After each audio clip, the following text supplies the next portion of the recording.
Today we have 4 randomly selected lifters who have sent their videos into us to be critiqued. So we're gonna give them some free coaching. Today's episode is also brought to you by Bells of Steel, so check them out in the description below. More on them later. Let's get into the videos. Who's our first lifter here, Dylan? We have George. I believe it's Jorge. No, that would need a J. That's different, never mind. George is 16, Okay. 5'9", 232 pounds, and has been training seriously for just under a year. Okay. He recently hit a heavy single on squat. He has found a form that allows him to hit depth comfortably.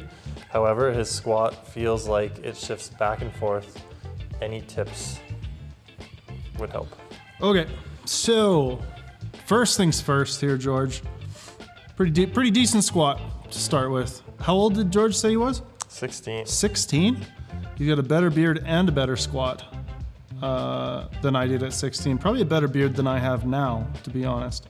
Anyways, number one, biggest thing, turnaround.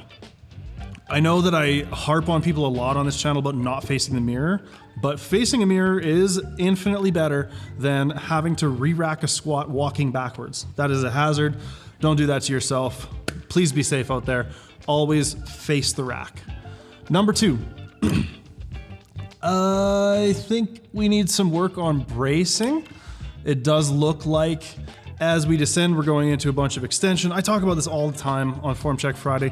The big key here is trying to keep your ribs pulled down and learn the hinge pattern. Something I find really useful for this, for beginners, are both stiff-legged deadlifts or RDLs, Romanian deadlifts that is, or something like a good morning. So a good morning, essentially you're gonna have the bar on your back in the same position you would for squats, and you're just gonna go through the hinge pattern. Basically put a bar on your back and do a stiff-legged deadlift, if that makes any sense. But by doing so, ideally, we start to grasp and understand the concept of the hinge. The next thing that I would do is try to get some kind of shoe. You might be more comfortable squatting in flats. You might be more comfortable squatting with a small heel. It is hard to say. I know you're 16, so you're young, probably don't have a whole lot of disposable income. Start looking at some shoes. If you can find some secondhand or use someone's so that you have an idea of what you might like, then just keep an eye out for a sale. Hopefully you can pick up a pair.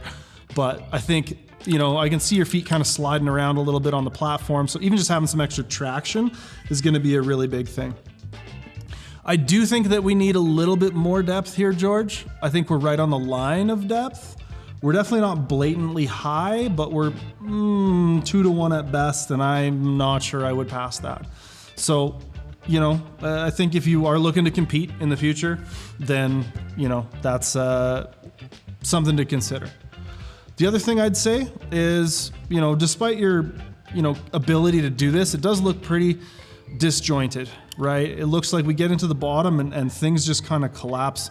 The bar rolls a little bit. I think one of the biggest things that you could add to your training to help you work with some of this stuff, because it all seems to stem from the bottom position and the change of direction. One of the things that I would recommend is incorporating some paused squats into your training. So number one, it's gonna help you get really comfortable with where depth is and what that feels like. If you're filming your pause squats, you're gonna be able to review them and say that was or wasn't depth. Number two, the pause squat is gonna get you really comfortable with how to stay organized and how to break inertia out of the bottom, change direction of the bar.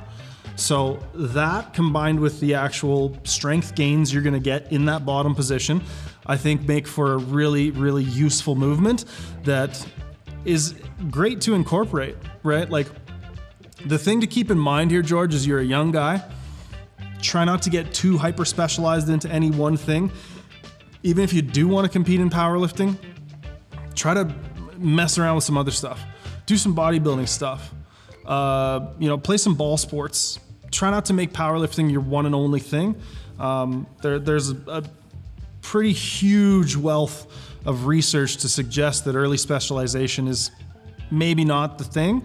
So just make sure that you're keeping it, varied. Try a lot of different exercises with your powerlifting. If I could squat 315 when I was 16, I don't even want to know where I would be today. I'd either be way stronger or I'd have quit powerlifting years and years ago. But yeah, kudos to you for getting in the gym, getting active, getting strong, getting jacked at that age. Just try to, number one, try to enjoy the journey. Try to enjoy the process of training. Try not to get too wrapped up in numbers and, you know, competitors and social comparisons. If I can give you any one piece of advice that sticks, it's that. Enjoy the process. Learn to enjoy being in the gym. Learn to enjoy doing the lifting. And, you know, I think you could do this for a long time. Probably have a lot of potential to be a really great lifter. So keep it up, dude. Now I want to mention really quickly our sponsor, Bells of Steel. They're pretty cool. And I think you should listen to me when I tell you why. If you look around behind me, or if you've watched any of our other videos, you're gonna see a lot of Bells of Steel stuff in use. That Hydra rack just next to me, I'm not sure if it's in frame or not, but there's a big, you know, robust post. We have a dip attachment for it. It's got built-in plate storage. It's got a landmine attachment. It's got a pull-up bar, which I believe you can swap out with some of their other stuff. We're looking at maybe getting one of their new Smith machine attachments. It just is kind of a solution for all of the different things that you might want in a home gym. And that's one of the things that Bells of Steel does best, and one of the things they specialize in is making affordable equipment for home gym owners. And they make it affordable to ship. They have distribution in Canada and the United States if you go to bellsofsteel.us.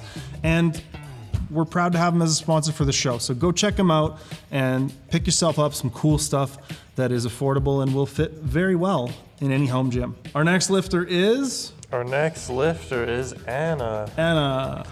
She thinks she has forgotten the how-to around deadlift. Okay. She's more focused in using her legs to push through, but there's some rounding in her back. Since then, she's noticed that she doesn't pull the slack. And that's it. That's it? Yeah. Okay. So, Anna, you have a great deadlift. Your back is barely rounding or flexing. And also, seeing a bit of back flexion does not mean you're deadlifting wrong or that you're going to hurt yourself. Anybody who tells you that this tiny little bit of back flexion is somehow wrong or dangerous is uninformed when it comes to current literature on lifting and back injuries. That just isn't how it goes, right? You're no more at risk being here than you are here. Just not the case. Your body is going to move to positions that are strong for it.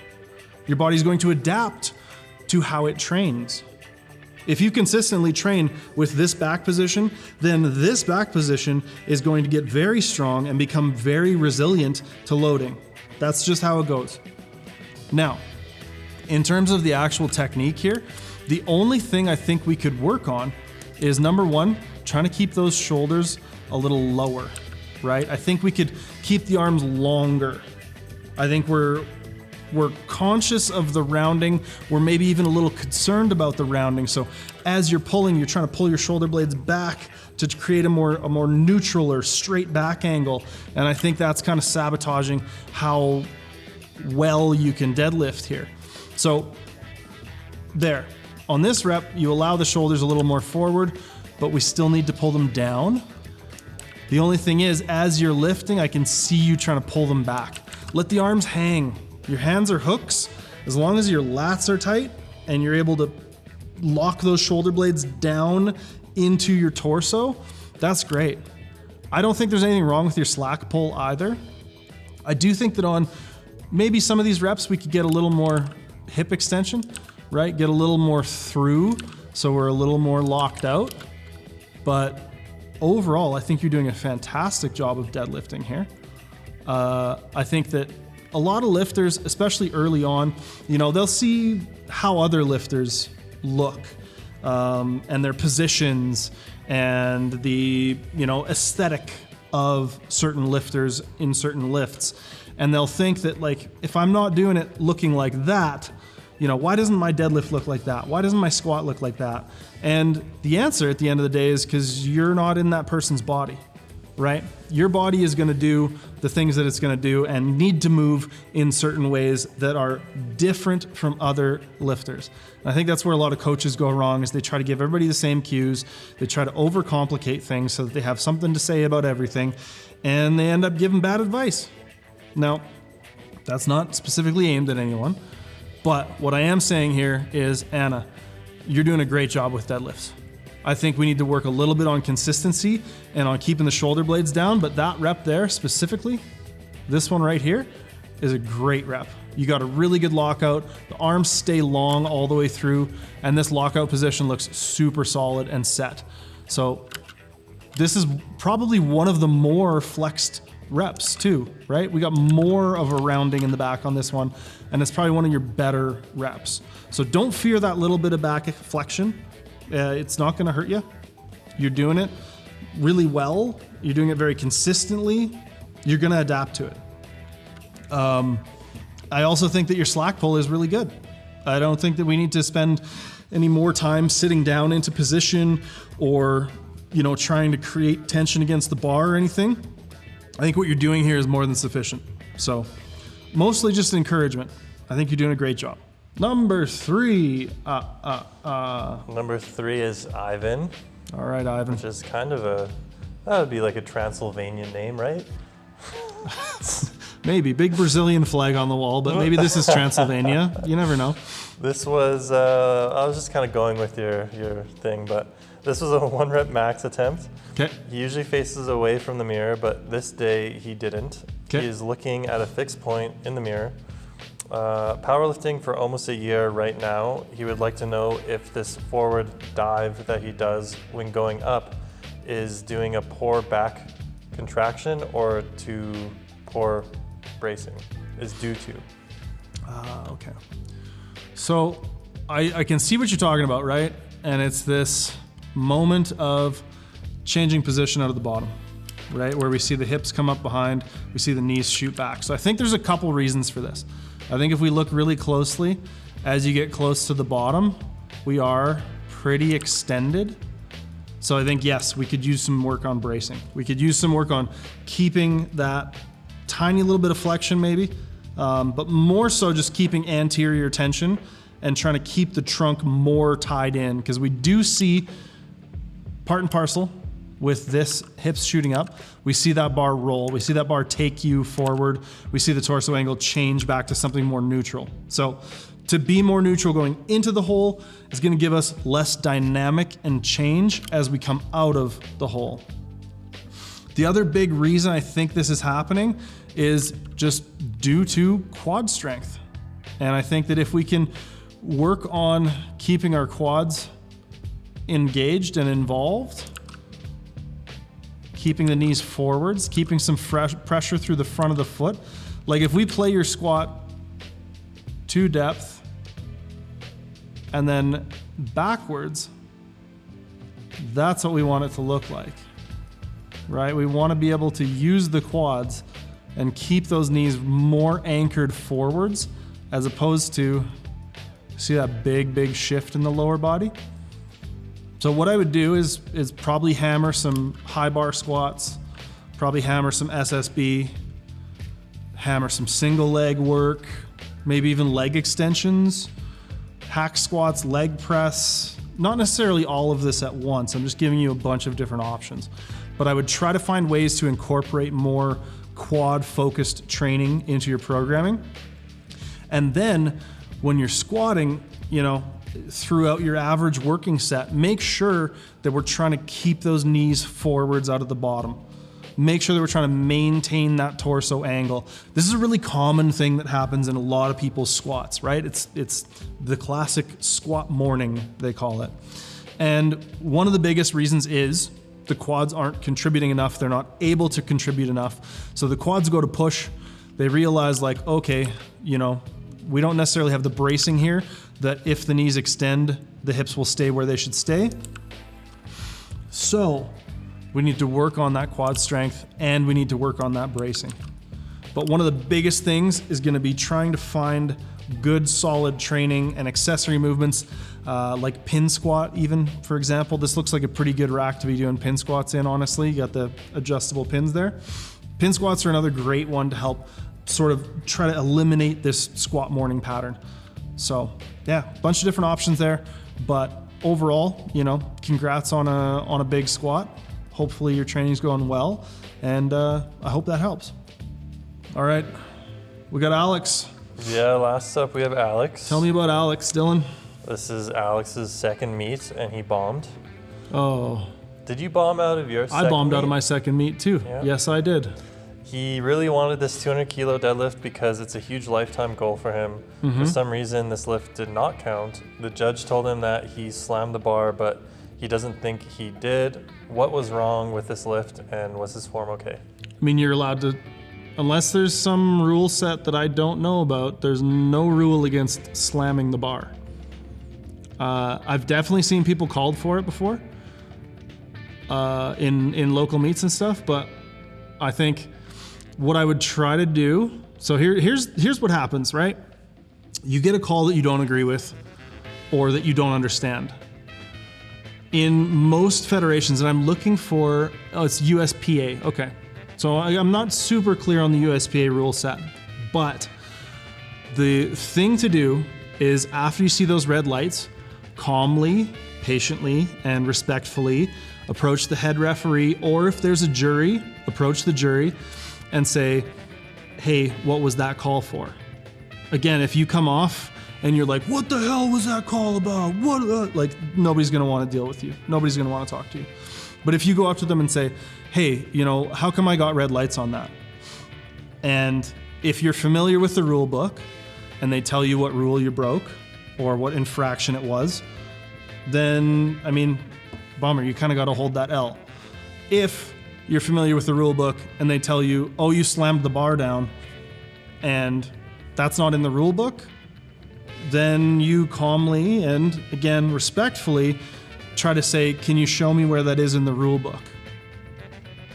Because I've seen this call made before, like you didn't, I don't know, have control of the bar on the way down, or you slammed the bar or set it down too heavily, but those are not rules. Maybe it's different in the USPA. Maybe they do have a rule against slamming the bar. Probably best practice not to slam the bar anyways. I understand it gets really exciting and maybe you want to, you know, celebrate a little bit, and I certainly have done it in training as well, but just letting the bar down and keeping your hands on it is, you know, probably the best practice. I'd be interested to see though if there is an actual rule in the rule book that says you can't slam the bar down, because if so, sorry, you can't slam the bar down. But I have also seen people called for this in a federation where there is no rule that says you can't slam the bar. There are rules about having control over it. There are rules about having to keep your hands on the bar. If you threw the bar down, it'd be a different thing. Anyways, that's enough of that. In terms of the technique, I do think your technique is pretty solid here. We get a little bit sticky at lockout, which I think over time, you know, you can work on back strength overall. Maybe knee positioning here. Again, we're really kind of over externally rotating at the hips, really driving the knees out super hard. I think you can get into a better position if you just see where your knees are here when you actually start the pull and the bar starts to move versus where the knees are here, right? If you found a good position here with a lot of tension, you could probably find a bit better back position to pull the bar off the floor, and then we would get slightly less hung up on the way up there. But yeah, again, you know, it is your right as a lifter to ask questions. You have to be respectful, but you should be able to approach somebody about, hey, what was that call for? And different federations will have different rules, so check your rule book. And yeah, I mean, the other part of it is this sport is judged by human beings. Human beings make errors, and you know, sometimes you get a gift, sometimes you get dumped on, and really most of the time either way, you just take it. So I mean, if it's like Dylan said, if it's any consolation, I bombed out of my second meet and I've gone on to do some cool stuff in powerlifting. So try not to get discouraged.